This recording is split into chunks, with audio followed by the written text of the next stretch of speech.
Clip number 1378۔ اس clip میں آپ قرآن پاک کی سورہ حامیم سجدہ کی آیت نمبر 51 سے 52 تک کی تلاوت، ترجمہ اور تفسیر قرآن صراط الجنان سماعت فرمائیں گے۔ بسم اللہ الرحمن الرحیم۔ ترجمہ: اللہ کے نام سے شروع جو نہایت مہربان رحمت والا ہے۔ وَإِذَا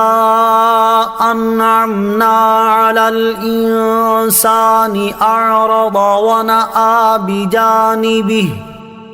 وَإِذَا مَسَّهُ الشَّرُّ فَذُو دُعَاءٍ عَرِيضٍ۔ ترجمہ: جب ہم آدمی پر احسان کرتے ہیں تو منہ پھیر لیتا ہے اور اپنی طرف دور ہٹ جاتا ہے، اور جب اسے تکلیف پہنچتی ہے تو لمبی چوڑی دعا مانگنے والا بن جاتا ہے۔ وَإِذَا أَنْعَمْنَا عَلَى الْإِنسَانِ أَعْرَضَ،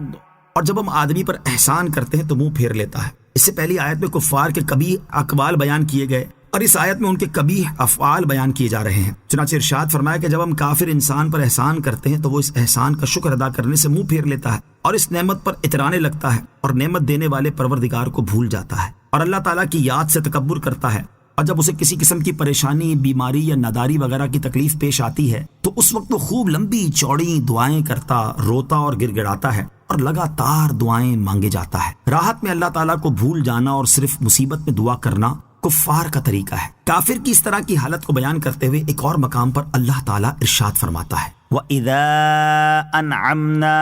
عَلَى الْإِنسَانِ أَعْرَضَ وَنَأَىٰ بِجَانِبِهِ وَإِذَا مَسَّهُ الشَّرُّ كَانَ يَئُوسًا۔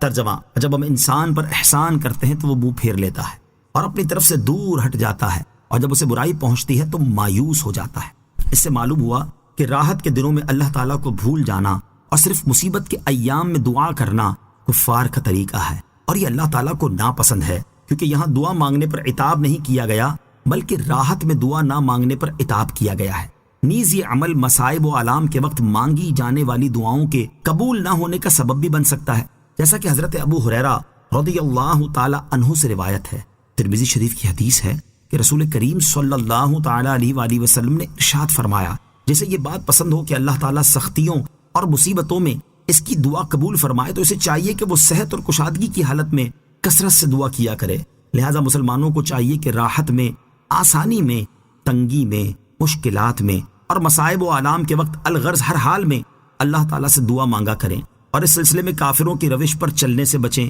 اللہ تعالیٰ عمل کی توفیق عطا فرمائے، آمین۔ مصیبتوں کا سامنا تسلیم و رضا اور صبر و استقلال سے کریں۔ اس آیت سے اشارتاً معلوم ہوا کہ بندے پر نازل ہونے والی ہر بلا، مصیبت، نعمت، رحمت، تنگی اور آسانی اللہ تعالیٰ کی طرف سے ہوتی ہے۔ تو اگر بندہ مصائب و آلام، مشکلات، تنگیوں، سختیوں اور آسانیوں وغیرہ کا سامنا تسلیم و رضا، صبر و استقلال اور اللہ تعالیٰ کا شکر ادا کرتے ہوئے کرے تو وہ ہدایت پانے والوں اور مقرب بندوں میں سے ہے، اور اگر ان کا سامنا کفر کے ساتھ کرے اور مصیبتوں وغیرہ میں شکوہ و شکایت کرنا شروع کر دے تو وہ بدبختوں، گمراہوں اور اللہ تعالیٰ کی رحمت سے دور ہونے والوں میں سے ہے۔ لہٰذا مسلمانوں کو چاہیے کہ وہ زندگی میں آنے والی مشکلات وغیرہ میں اللہ تعالیٰ کی رضا پر راضی رہیں اور ہر مشکل اور مصیبت میں اچھی طرح صبر کیا کریں۔ حدیث قدسی میں ہے، اللہ تعالیٰ ارشاد فرماتا ہے، جب میں اپنے بندوں میں سے کسی بندے کی طرف اس کے بدن میں، اس کے مال میں یا اس کی اولاد میں کوئی مصیبت بھیجوں، پھر وہ اس مصیبت کا سامنا اچھی طرح صبر کرنے کے ساتھ کرے تو میں قیامت کے دن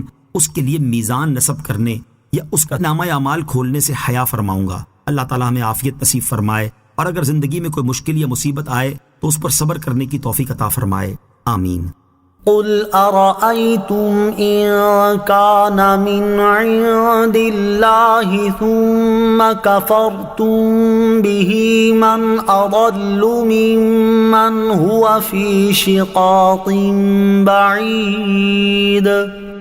ترجمہ: تم فرماؤ بھلا دیکھو کہ اگر یہ قرآن اللہ کے پاس سے ہو پھر تم اس کے منکر بنو تو اس سے بڑھ کر گمراہ کون جو دور کی ضد و مخالفت میں ہے۔ قل،